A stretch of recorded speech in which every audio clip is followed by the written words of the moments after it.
Well, hi, Jim Larson. I want to talk today about one of the most important subjects in the New Testament. First of all, let me tell you a story. Imagine you want to go fishing, so you buy a very expensive rod. You put a lot into selecting it, and a good reel and other equipment, you name it. But then you get down to the very last piece of equipment, let's say some hooks or a lure, but you feel you can't put a lot of time into that because one is about as good as another, and so you ignore getting a real sharp hook.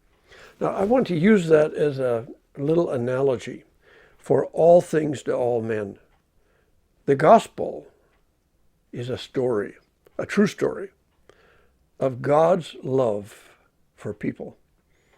And it's big. You've got the Abraham story and how God makes this big promise that I'm going to bless you and make a nation and one day bless all the ethnic groups. Then he builds that nation. And we see that in the Old Testament course. He builds a nation. And in Egypt, a small group of people, 70 people, become maybe 1,000,000. We don't know just how many. They make their move to the land of promise. And in that land of promise, the Messiah appears, Jesus. He ends up going to the cross. Of course, I'm crunching all this together. He goes to the cross. He dies there, is resurrected. The church begins, and the gospel is going out. Now, I mentioned this along with this fishing thing because there's so much that went in to bringing the gospel to people. And yet, you could get to the point of one person talking to another and blow the whole thing. You could blow it all. Paul was an apostle to the Gentiles, and he worked cross-culturally. Missionaries, that's what missionary work is cross-cultural work generally.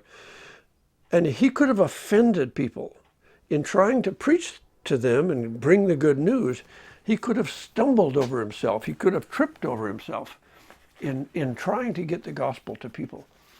So he said in 1 Corinthians 9:22 that he'd become all things to all people, so that by all possible means he might win some. Now that's my key passage for this idea of all things to all men. And it's a phrase that many people have heard and didn't know that they could attribute it to Paul. What he was saying was, when it comes time for me to communicate with another person, I could easily make a blunder. I'd like to give you an example of some little blunders that I've made.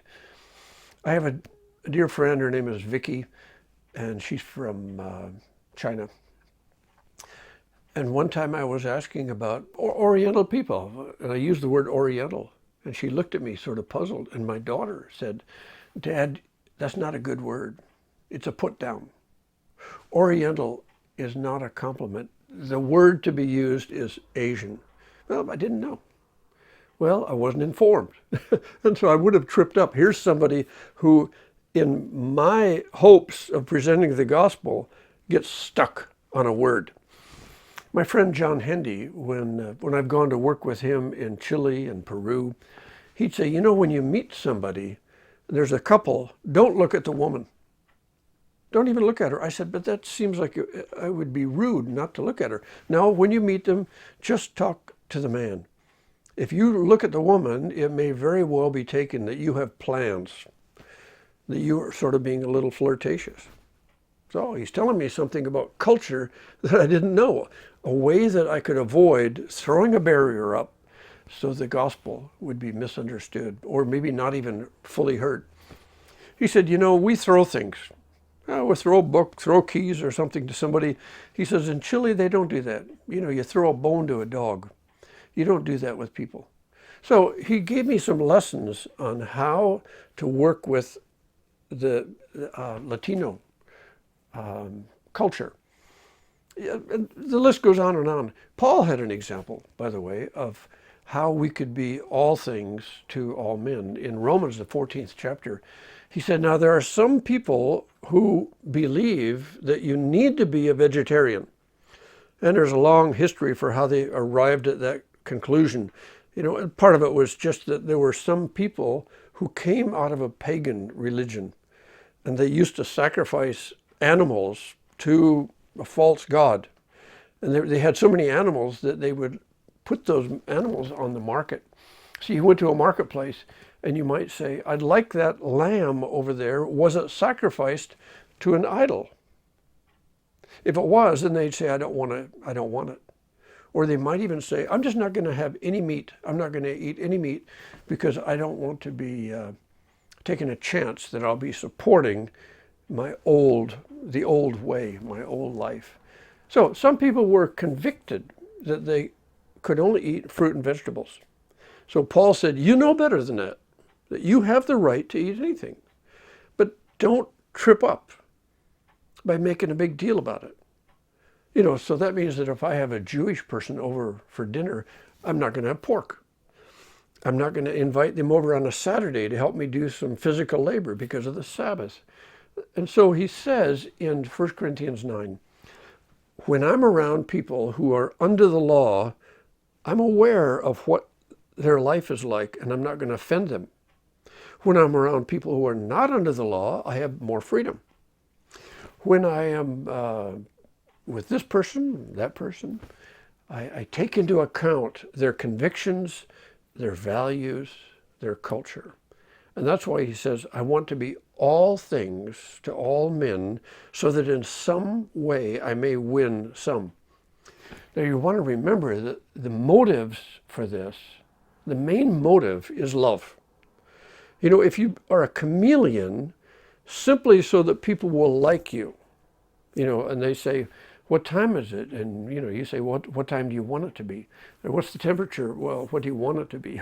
Or they'll ask you about something political, but you won't answer until you find out their position. You know, there's nothing really virtuous about that. But to limit yourself, this whole thing of self-limitation out of humility and out of love, that says, I'm going to behave in a way that's not my normal way. It may be the way I dress. It may be the way I talk, the words I use. If I do that out of love, then that's a marvelous thing. By the way, I should tell you, the greatest example of this is Jesus. It's Jesus. The Bible says that he lived in splendor, left heaven, came to live among us, dressed like us. When I say us, the culture in which he lived, talked like those people, was just an ordinary type person. And his, you know, he didn't come as some angel in a big white robe and a halo or something like that. All things to all men. It's important for a couple of your assignments. And I thought I'd give you a little heads up on what I'm thinking about when I read Paul's words in 1 Corinthians chapter 9, verse 22. Thank you very much. Thank you.